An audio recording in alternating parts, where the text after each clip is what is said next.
በጣም ደስ ይላል። ያው ራሱ ቼኩ ራሱ የአባይ ባንክ በደንብ ይታይ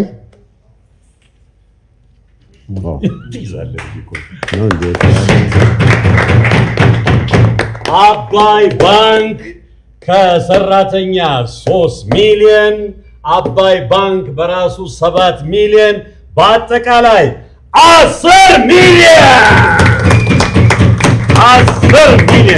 ደስ ይላል።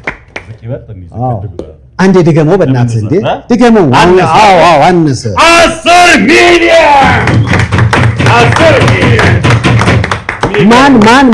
ማን ሰራተኛው አመራሩ ባንኩ 10 ሚሊዮን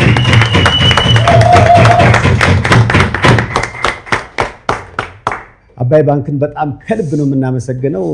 ቢሊ እንግዲህ ሁላችንም አንድ ላይ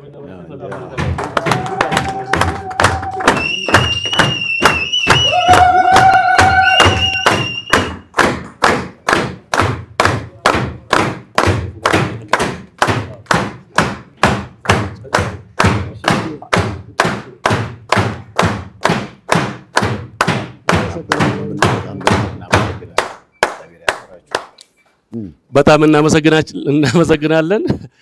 ሁላችንም አንዴ እንቀመጥና አንድ መልእክት ብቻ ነች የቀረችን። ኢንፋክት እዚሁ ክቡር ፕሬዝዳንቱን ማቆም ኃጢአት ይሆንብኛል። ክቡራቱ ይቀመጡና አንድ መልእክት ብቻ ነው ማስተላልፈው። እሺ ይሄኛው ለዶክተር ቢኒያም በጣም አስፈላጊ ነው ብዬ ስላሰብኩ ነው። አንድ የኢትዮጵያ ንግድ ባንክ ትልቅ ደንበኛ እንደ ኢትዮጵያ ንግድ ባንክ እዛ ሄዶ እዛ ነው ያለው የሚለውን ነገር ሲሰማ ታዲያ እንዴት ዝም እላለሁ? እንዴት እቀራለሁ? ዛሬ የመጨረሻ ቀን ነው የሚል ሐሳብ ሰጠ ነው ማለት ነውና አዳማ ቆርቆሮን ታውቃላችሁ። እሳቸው አብዱል ሐኪም መሐመድ ገለቶ ይባላሉ። የኤኤምጂ ሆልዲንግ ባለቤት ናቸው። እዛ ከደረሳችሁማ በዛው ለመቄዶንያ ለዶክተር ቢኒያም 1 ሚሊዮን ብር አስረክቡልኝ ብሏል።